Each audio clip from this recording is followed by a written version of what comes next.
a proactive role to make it a model of regional cooperation.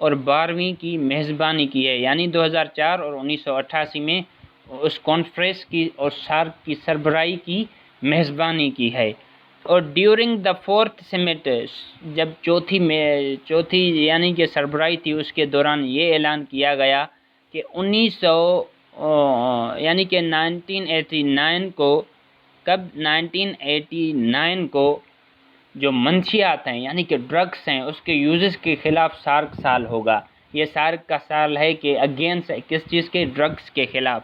یعنی کہ SAARC years against drugs abuse, جو نشے وار چیزیں ہیں ان کے لیے ان کے اگینسٹ تھا یہ سال نا۔ تو اسی لیے 1990 کو SAARC years to the girl child, جو لڑکیاں یعنی کہ جو بچیاں ہیں ان کے لیے یہ سال ہوگا، یعنی 1990 لڑکیوں کا سارک سال ہوگا۔ سربراہی اجلاس نے تعلیم پر ایک تکنیکی ایک کمیٹی قائم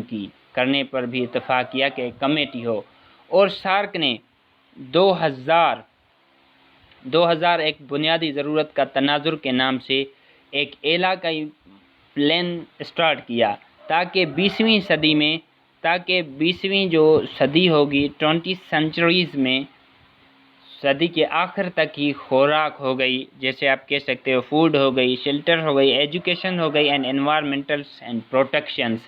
تعلیم جیسے شعبوں میں مخصوص ہدف کو پورا کیا جائے۔ تو یہ تھا رول آف پاکستان جس میں ادا کیا جائے۔ پاکستان میں 2 سمٹ ہوئیں،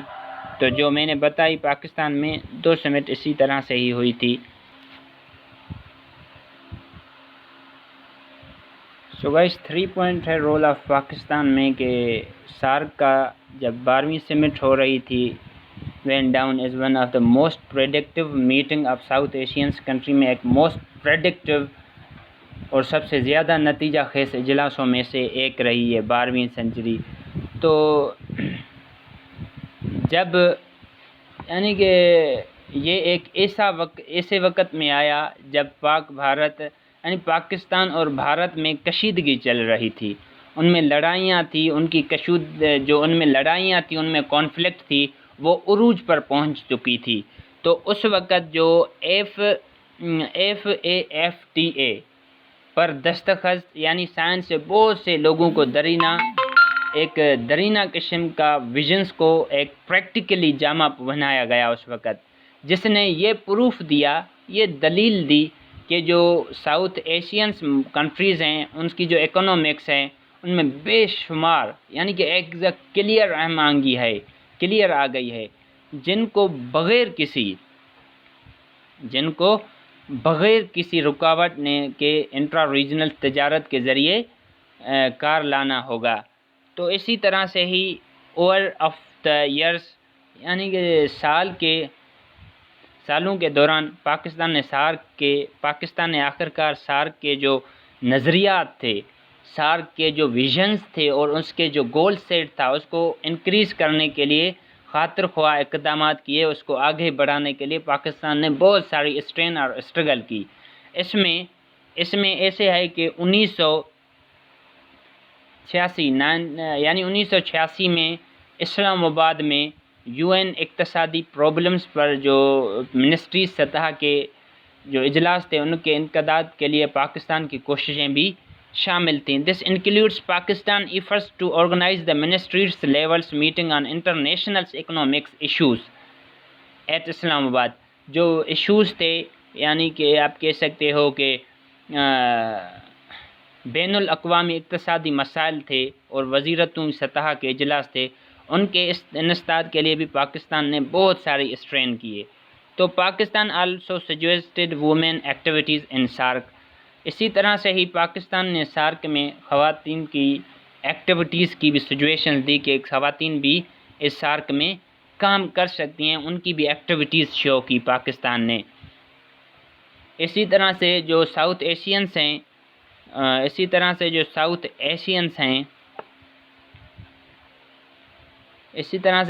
ایشینز جو ممالک ہیں پاکستان نے جنوبی ایشیا کے جو غذائی پروڈکشنز کے پرابلمز ہیں، ان کے جو وسائل ہیں ان میں اپنا حصہ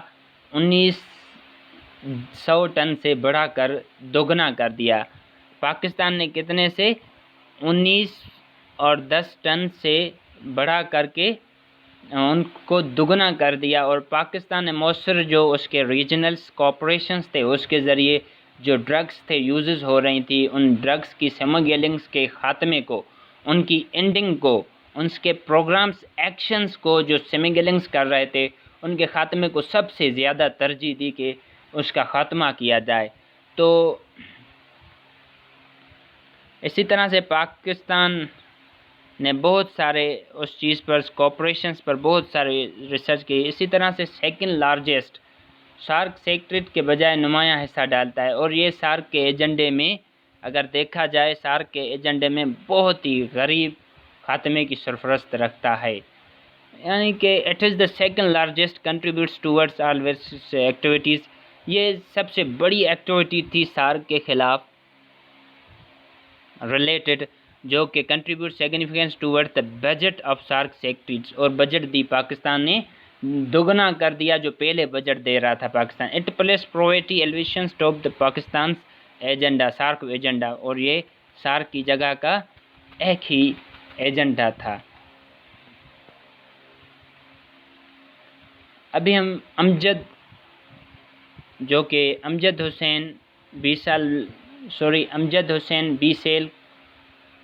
has been appointed as a new secretary general of SARC۔ امجد حسین نے 20 سال کو سارک کا ایک نیا سیکیورٹی جنرل مقرر کیا گیا۔ تو ہم چلتے ہیں اس پر کہ فروری 2017 کو پاکستان نے سارک کے سیکریٹری جنرل کی جو رسپانسبلٹی سنبھالی، اس وقت اس کی ذمہ داری سمجھائی اور اس کا اونیس کیا، سنبھالی، اس کے چارج سنبھالے۔ تاجکستان، جو کہ آپ کہہ سکتے ہو کہ جو تاجکستان ہے، تاجکستان میں پاکستان کے سابقہ سفیر، جو اس وقت سفیر تھا پاکستان کا، امجد حسین بیسیل کو سارک کا نیا سیکورٹی جنرل اپوائنٹ کیا گیا اس وقت۔ حالانکہ اگر دیکھا جائے تو ہندوستان کی جو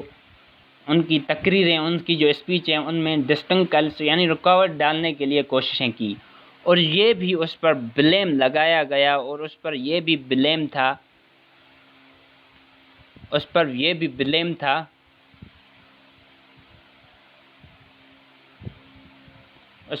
بلیم لگایا گیا کہ پاکستان ایک ٹیررزم ایکٹیویٹیز میں اس وقت ملوث ہے۔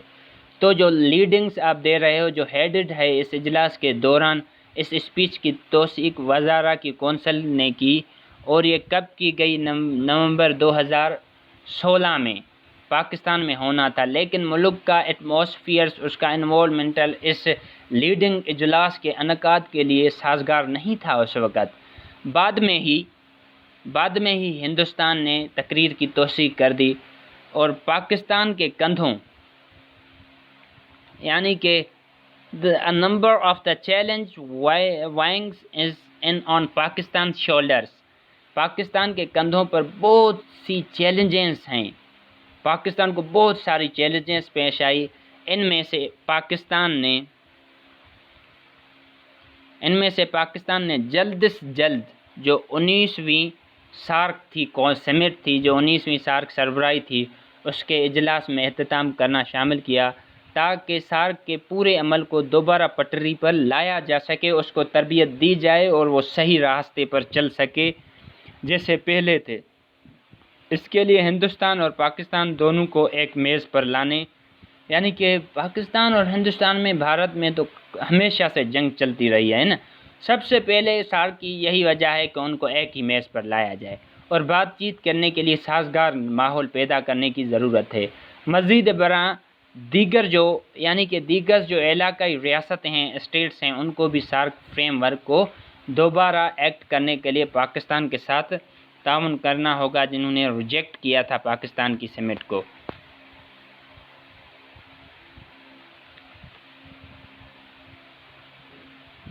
اسی طرح سے ہی رہنماؤں کے وے فارورڈز، یعنی کہ رہنماؤں کے لیے بات۔ So SARC can work as a natural from the leader's talk، رہنماؤں کے لیے بات کرنے کے لیے ایک غیر جانبدارانہ فریم کے طور پر کام کر سکتا ہے سارک۔ تو سارک جو ہے اس نے پاسٹ میں یہ دکھایا ہے کہ یہ جو ساؤتھ ایشیا لیڈرز ہیں ان کے درمیان، جو ساؤتھ ایشینس لیڈرز ہیں ان کے درمیان 1986 میں ڈسکس کو فروغ دینے میں مفید ہے۔ اور میں دوسری ہی سارک سربراہی کانفرنس میں ہندوستان اور پاکستان وزیر اعظم جو پرائم منسٹر تھے بھارت کے بھی اور پاکستان کے بھی جو کنٹریز کے پرائم منسٹرز تھے، انہوں نے یعنی کہ ان دونوں کے پرائم منسٹر نے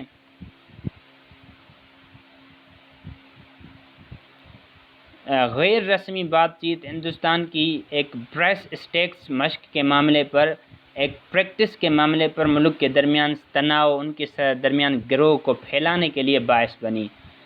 بھارت اور پاکستان میں اگر دیکھا جائے جنوری 2004 کو، کب 19 جنوری 2004 کے درمیان مفاہمت کی ڈسکس ہوئی، بات چیت ہوئی۔ آئندہ سارک 30 ہندوستانی کانفرنس میں شروع کی جائے گی۔ جو سارک ہے وہ آئندہ 30 کانفرنس میں شامل کی جائے گی یا شروع کی جائے گی۔ اور پاکستان کے جو سفارت خانے ہیں، پاکستان کے جو آپ کہہ سکتے ہو کہ سفارتکاروں کے درمیان یہ ایک انفیکٹ کانفرنس میں پیش رفت ہوئی، اگرچہ بات چیت کے اب تک ٹھوس کوئی ان کا رزلٹ نہیں نکلا۔ تجربات ان نے جو یعنی کہ ایکسپریمنٹ کیا اس سے پتہ چلتا ہے کہ سارک سیاسی تعاون کو فروغ دینے، پولیٹیکل جو کوآپریشنز ہیں اس کو پرووائڈ کرنے کے لیے، اس کو آگے لانے کے لیے، ان کو فروغ دینے اور ساؤتھ ایشینس لیڈرز کے درمیان جو رابطے ہیں، ان کے جو کانٹیکٹ ہیں، ان کے لیے ایک فورم کے طور پر کام کر سکتا ہے، کام کر سکتا ہے۔ تو اسی طرح سے ہی جب بات بین علاقائی تجارتی کی ہوئی تو سارک اپنے رکن ممالک کو ایک دوسرے کے ساتھ تجارت کرنے پر مجبور نہیں کر سکتا۔ جو سارک ہے وہ can not force to member state to trade with and others, but it can create a portfolio from them intact۔ یعنی جب بات بین علاقائی تجارتی تک ہوئی تو سارک اپنے رکن ممالک کو ایک دوسرے کے ساتھ تجارت کرنے پر، ایک ٹریڈ کرنے پر تو مجبور نہیں کر سکتا، لیکن یہ ان کے لیے بات چیت کرنے کے لیے ایک پورٹفولیو بنا سکتا ہے۔ اور علاقائی ریاستوں کا جو تعاون ہے، کوآپریشن ہے، وہ بھی تو بہت نیسیسری ہے۔ اس وقت جو پریزنٹس جو سرکمسٹانس ہیں اس میں بھارت اور پاکستان دونوں کو اپنے پولیٹیکل اختلافات اور ایک دوسری طرف رکھ کر، ان کے جو اختلافات ہیں پولیٹیکل لیول پر وہ ایک طرف رکھ کر جو باہمی تعلقات ہیں، ان کے جو کوآپریشنز ہیں ان کے لیے کام کرنا چاہیے۔ دو طرفہ متزانہ ان کی کانفلکٹ، ان کے پرابلمز، ان کو قالین کے نیچے جھاڑنے کے بجائے سارک ممبروں کو ان کے آگے بڑھانا چاہیے، رکھنے چاہیے اور ان کو سولو کرنے چاہیے۔ اس مقصد پر ہی کے لیے انہیں چارٹر میں ترمیم کرنی ہوگی، یعنی کہ چارٹر میں انہیں امینڈمنٹ لانی ہوگی، اور جو کانفلکٹس کے حل ہے ان کا ایک طریقہ کار فراہم کرنا ہوگا کہ اب کیسے ان کو سولو کیا جائے، تاکہ ان کے مسائل سے نمٹنے کے لیے جو ان کی باہمی تعلقات ہیں ان سے متاثر کرتے ہیں، سو علاقائی پولیٹیکلس ماحول کو خراب کرتے ہیں۔ Since politicals conflict and primary SAARC, یعنی کہ یہ کیا ہے، سارک کے نقصان پہنچاتے ہیں، چونکہ سیاسی تنزیہ جو ہے، چونکہ اگر دیکھا جائے پراپر حساب سے جو سیاسی تنزیہ ہے اور سارک کے ارکان کے درمیان تعاون کو فروغ دینے میں ناکامی کی ایک بنیادی وجہ ہے یہ کہ proper implementations of reforms needs to take place, یعنی ایک بنیادی وجہ ہے، اس لیے اصلاحیت کے منصوب نفاذ کی ضرورت ہے۔ یہاں پر ملک کی مرکزی جو بینکیں ہیں، یعنی here the control bank to each other need to play safe, یہاں پر ملک کی جو مرکزی بینکوں کا ایک فعال کردار ادا کرنے کی ضرورت ہے، تاکہ ٹریڈ ایپٹیٹیوڈز جیسے کہ SFAT کی ضرورت تحریر ایز اے ریٹن شیپس میں رکھنے کے بجائے عمل میں لایا جا سکے، اور سارک کی جو ترقیاتی ہدف ہے اس کو بھی رائٹ سسٹم کے حساب سے اچیو کیا جا سکے، ان کو ایک اچھے طریقے سے اچیو کیا جا سکے۔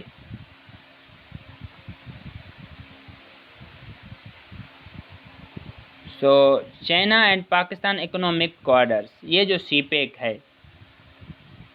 تو اہم کردار ادا کرے گا سی پیک کا، یہ China and Pakistan economic corridors CPEC کردار ادا کرے گا۔ سارک ممالک کے درمیان ایک اسٹرانگ آپ کہہ سکتے ہو کہ ریجنلز کنیکٹ سے کاروباری بزنس کے حساب سے موقع پیدا ہوں گے جب یہ سی پیک بنے گا، اور جو جنرلی جو پیپلز ہیں ان کے معیار کے لیے، ان کی کوالٹیز زندگی کے لیے بلند کرنے میں مدد ملے گی۔ سی پیک پاکستان کے لیے ایک موقع ہے، ایک بڑی چانس ہے جو اس سے علاقائی ممالک کے ساتھ جوڑنے میں ہیلپ دے سکتی ہے۔ سری لنکا، نیپال، جیسے کہ سری لنکا ہو گئی، نیپال ہو گئی اینڈ بنگلہ دیش ہو گئی، پہلے سے ہی اس پلان کا حصہ بننے کے لیے بیجنگ کو اپنے اتفاق رائے میں بھیج چکے ہیں کہ وہ بیجنگ جو ہے اس کو اتفاق رائے میں لائیں کہ ہمارے ساتھ بھی کوئی منصوبہ پریپیئر کر لے۔ اس لیے اس منصوبے میں مزید ممالک کو شامل کر کے پاکستان کو ایک مضبوط علاقائی اتحاد تشکیل دے سکتا ہے کہ جو چائنا ہے وہ پاکستان یعنی کہ دوسرے ممالک کو بھی اس منصوبے میں لا کر پاکستان کو ایک آئیڈینٹیفائڈ، ایک بلند طریقے سے اس کو تشکیل دے سکتا ہے، جو پاکستان کو سارک میں اپنی پوزیشنز، اس کی جو پوزیشن ہے اس کو برقرار رکھنے اور اسے مضبوط، اسے اسٹرانگ بنانے میں ویری اسسٹس ہوگی، وہ بہت مدد کر سکتی ہے۔ اسی طرح کیونکہ چین کی جانب سے سارک میں مکمل رکونیت اور جو ممبرز ہیں اس کا مطالبہ، ڈیمانڈ ہندوستان کے تسلط کو چیلنج کرتا ہے، تو یہ ڈیمانڈس ہیں ممبرشپ سارک کو چیلنج کرتی ہے۔ اسی طرح سے ہی جو سارک میں چائنا یعنی ہندوستان نے کھٹمنڈو میں سارک میں چائنا کی شمولیت کی مخالفت کی ہے کہ وہ بھی ہم میں انوالو ہو جائے۔ 2004 میں سربراہی اجلاس میں سارک میں چائنا کا ایک مکمل رکن طور پر داخلہ تنظیم، یعنی کہ China's entries in SAARC as a full members can give the desired push to the organizations to grow as a regional bloc since China global economic influence۔ 2004 میں سربراہی اجلاس جو سمٹ تھی اس میں سارک میں چائنا کا ایک مکمل، ایک کمپلیٹ رکن کے طور پر داخلہ تنظیم آرگنائزیشن کو ایک علاقائی بلاک کے طور پر بڑھانے کے لیے مطالبہ دھکا دے سکتا ہے، کیونکہ چائنا کا جو ایک عالمی اقتصادی اثر و رسوخ ہے اس کی ضرورت کو فروغ دینے میں مدد کر سکتا ہے۔ 2016 میں سربراہی اجلاس میں توقع کی جا رہی تھی کہ پاکستان اپنے ڈیمانڈز دہرائے گا اور بیجنگ کو سارک میں مکمل رکنیت دی جائے۔ مودی نے اس اقدامات کو روکنے میں کوئی کسر نہیں چھوڑی کہ اس قدم کو روکنے کے لیے چائنا کو نہیں بنایا جائے۔ اس کا ہوشیاری سے معلوماتی جنگی مہم، ان کی کمپین اور ہمیشہ کے لیے 4 ایجنڈے سے چلنے والے ہندوستانی جو میڈیا ہیں ان کی جو صحافت ہے اس کا استعمال کرتے ہوئے کانفلکٹس کے سلوشنز کے لیے ضرورت کو پسندہ کرتے ہوئے اپنے ملک کو اقتصادی اور سماجی ایپٹیٹیوڈز کو فروغ دینے میں مصروف ہے۔ تو اسی طرح سے ہی مودی نے جو فردر مورز جو سارک ہے، مزید برآں سارک کو دیگر ایشیا یعنی کہ seculars linkage with the others Asians regional organizations, دیگر ایشیائی علاقائی جیسے کہ آرگنائزیشن ہیں یعنی کہ اقتصادی کوپریشنز ہیں ان کی تنظیم، جیسے کہ آپ کہہ سکتے ہو کہ ای سی او، یہ بھی تو ایک یعنی کہ ای سی او بھی تو ایک اقتصادی تعاون کی تنظیم ہے، اور جنوبی مشرقی ایشیا ممالک کی تنظیم جیسے کہ آسیان ہے، ان کی آرگنائزیشنز ہے، اور یہ آسیان اور شنگھائی تعاون تنظیم کو ایس سی او سے معلوم کیا جاتا ہے، شنگھائی کوآپریشنز آرگنائزیشن، یہ جو تینوں تنظیم ہیں ان کے ساتھ ایک یعنی کہ نیئرلی کانٹیکٹ تلاش کرنے کے لیے چاہیے تاکہ مشترکہ جو ایڈوانٹیج ہیں اور شعبوں کو تلاش کیا جا سکتے، اور باہمی جو کوآپریشنز ہیں، باہمی ایڈوانٹیجز ہیں ان میں بین الاقوامی تعاون کے لیے ایک تکمیلی چیزیں بنائیں، خاص طور پر اسپیشلی تجارت ہو گئی، اسپیشلی آپ کہہ سکتے ہو کہ بینیفیشلز کے طور پر اسپیشلی ٹریڈ ہو گئی، انرجی ہو گئی، ٹرانسپورٹس ہو گئی اینڈ کمیونیکیشنز ہو گئی، تو ان کے لیے ہم اور موصلات کے لیے ہے۔ تو اسی طرح سے ہی سارک جو ہے اس کو سالانہ یعنی کہ پر ایئرس کی بنیادوں پر سربراہی اجلاس منعقد کرنے کے لیے اپنے سابقہ شک پر واپس آنا چاہیے۔ اس کے علاوہ اس کے علاوہ the summits must take place as a permanent venue such as the SAARC Secretariat۔ تو اس کے علاوہ سربراہی اجلاس کسی مستقل ایک جگہ پر مقام پر ہونا چاہیے، ایک ہی یعنی کہ قائم دائم رہے، جیسے کہ سارک سیکریٹریٹ۔ اس سے اس عمل کے متاثر ہونے سے بچنے میں مدد مل سکتی ہے، اور جو ممبرز ہیں اس کی مالی مجبوریاں، ممبرز جو کنٹریز ہیں ایٹ ان کی جو مجبوریاں ہیں کس حساب سے، گڈس کے حساب سے، مناسب انفراسٹرکچرز کی کمی، معاشی ان کو یعنی کہ economics difficulty and political unrest اور سیاسی بدعنوانی کی وجہ سے ایونٹس کے انعقاد تک پہنچ چکی ہے۔ تو یہ 3 تنظیمیں بھی اسی میں تھی۔ So guys, thanks for you watching my channels. اللہ حافظ۔